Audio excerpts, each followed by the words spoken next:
सभी साथियों को नमस्कार।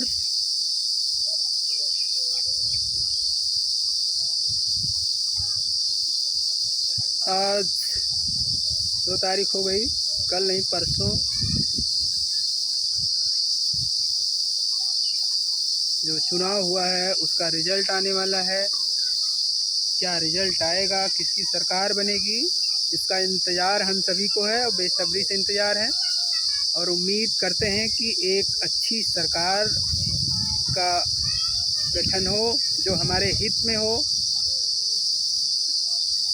सभी के हित में हो, युवाओं के हित में हो, जो संविधान बचा सके, लोकतंत्र बचा सके, हमारा आरक्षण बचा सके, जो रोज़गार युवाओं को दे सके, सभी के लिए सुरक्षा प्रदान कर सके, मतलब हर तरीके से जो सरकार अच्छी हो, उम्मीद करते हैं वही सरकार बने।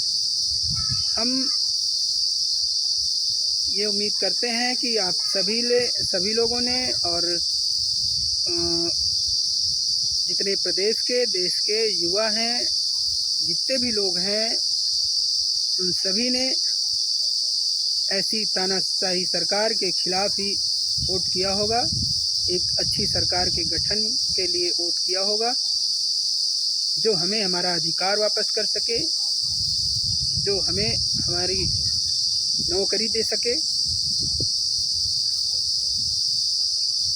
यही उम्मीद है कि हमारी सरकार ऐसी ही हो, ऐसी ही सरकार का गठन हो। 4 तारीख को रिजल्ट आ जाएगा। बाकी एग्ज़िट पोल से आप लोग दूर रहें। गोदी मीडिया क्या एग्ज़िट पोल दिखा रही है, 400 मोदी 400 पार बोले तो 400 पार दिखा रही है, तो हमें एग्ज़िट पोल पे नहीं जाना है।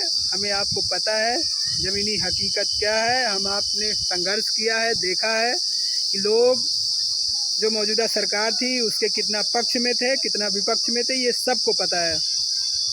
गोदी मीडिया चाहे जो चिल्लाए उससे हमें कोई मतलब नहीं है। हमें आपको रिजल्ट का इंतज़ार करना है।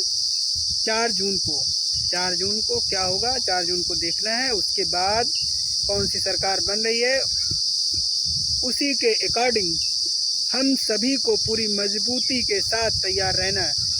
ज़रूरी नहीं कि नई सरकार, दूसरी सरकार बन रही है तो हमारा आपका संघर्ष ख़त्म हो गया, हमें न्याय मिल गया। नहीं, हमें संघर्ष करना पड़ेगा, उसके साथ भी संघर्ष करना पड़ेगा, चीज़ों को बताना पड़ेगा कि हमारे साथ क्या हुआ है, कितने दिनों से हम लोग दर दर भटक रहे हैं, हमारा हक अधिकार लूटा गया है।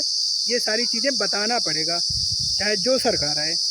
इसलिए आप लोग अभी से मजबूती के साथ पूरी तरीके से तैयार रहिए, कमर कस लीजिए कि हमें अभी लड़ाई ख़त्म नहीं हुई है, लड़ाई लड़ना है।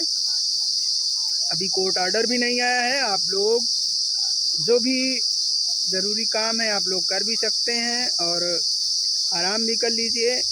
अभी घर पे एंजॉय करिए, आराम से रहिए। जैसे ही हमारा ऑर्डर आता है तुरंत हम लोगों को संघर्ष के लिए निकल पड़ना है, अपनी नौकरी के लिए निकल पड़ना है, घर नहीं बैठना है। अब की बार ऑर्डर आने के बाद अगर कोई घर बैठा रहा तो नौकरी हाथ से निकल जाएगी। काश संघर्ष आप लोग किए होते, सभी लोग एक साथ आए होते तो नौकरी मिल गई होती। ये फिर मैं कह रहा हूँ और बार बार ये बात कह रहा हूँ, हम ही नहीं, हमारे संघर्ष के साथी जितने भी थे, जिन लोगों ने ईमानदारी से मेहनत किया है 6800 लोगों के लिए, उसी में कुछ लोग टांग खींचने का काम किए, उसी में कुछ लोग आरोप लगाने का काम किए। अगर ऐसा न किए होते, सभी लोग एक प्लेटफॉर्म पे होते, कई धड़ों में बटे ना होते, तो आज हम लोग विद्यालय में होते। लेकिन उसका नतीजा है कुछ लोग भौंकते रहते हैं, जो होगा सिर्फ कोर्ट से होगा। हमें भी पता है जो होगा कोर्ट से होगा, तो कोर्ट से हम कहाँ कह रहे नहीं होगा भाई, लेकिन कोर्ट में तब होगा ना जब हमारा आपका संघर्ष जारी रहेगा, सरकार पे दबाव होगा, तब न कोर्ट में होगा। ऐसे हवा में कोर्ट में नहीं हो जाएगा। क्योंकि देखा है अभी चुनाव के समय हमने देखा है कि जब इतना ज़्यादा प्रेशर हुआ तब जाके सरकार कोर्ट में पैरवी कराना शुरू की और ऑर्डर भी रिजर्व हो गया। ठीक है, तो जाहिर सी बात है संघर्ष करना ही पड़ेगा, चाहे कोर्ट में हो चाहे जहाँ हो। अगर हम लोग ज़मीन पे संघर्ष, बाहर अगर संघर्ष हम लोग मजबूती के साथ करेंगे तो कोर्ट से भी हम लोगों का अच्छा होगा। यही बात हम लोग पहले भी कह रहे थे कि आप लोग संघर्ष लगातार जारी रखिए, संघर्ष कम नहीं होना चाहिए। शायद लखनऊ से आने के बाद अगर मजबूती के साथ सभी लोग अपने अपने ज़िले में लगे होते, मीडिया पे लगे होते, तो सरकार सब कुछ कर देती। इसी चुनाव के समय ऑर्डर भी आ जाता और हम लोगों की नियुक्ति भी हो जाती, सुप्रीम कोर्ट भी जाने की कोई ज़रूरत नहीं होती। लेकिन कुछ लोग ये इंतज़ार कर रहे थे, अब आएगा ऑर्डर, तब आएगा ऑर्डर, इसी इंतज़ार में ख़त्म हो गया। सरकार चालाक है, उसने घोटाला किया है, उसने आपका हक लूटा। इतनी आसानी से नहीं दे देगी आपको। अगर लग रहा हो कि सरकार आपको घर बुला के आपको नियुक्ति पत्र दे देगी, तो असंभव है, ऐसा नहीं होगा। हमने फिर यही बात बोल रहा हूँ, बोला भी था, पहले भी कहा था, और भी हमारे साथी ने बोला था कि संघर्ष करना पड़ेगा, सरकार से छीनना पड़ेगा। सरकार देगी नहीं हमें, अपने आप नहीं ले आके हमको नियुक्ति पत्र अगर देना होता तो हमारा हक अधिकार ना छीनती, हमारा आरक्षण नहीं छीनती। लेकिन आप लोगों के समझ में पता नहीं कब आएगा। कुछ लोग ऐसे हैं जो टांग खींचने का काम करते हैं, जो संघर्ष कर रहे हैं उन पे आरोप लगाते हैं, हम जैसे लोगों पे आरोप लगाते हैं, जबकि हम लोगों को तो किसी भी चीज़ से कोई मतलब नहीं, संघर्ष के सिवा, लड़ाई के सिवा, और वो भी 6800 बच्चों के लिए, पिछड़े दलित समाज के बच्चों के लिए, अपने समाज के लोगों के लिए जो लड़ाई हम लोगों ने मजबूती से लड़ी है, किसी से डरा नहीं, हर जगह अपना मुद्दा उठाया। उसके बाद भी आप लोग साथ नहीं दिए, सिर्फ आरोप लगाए।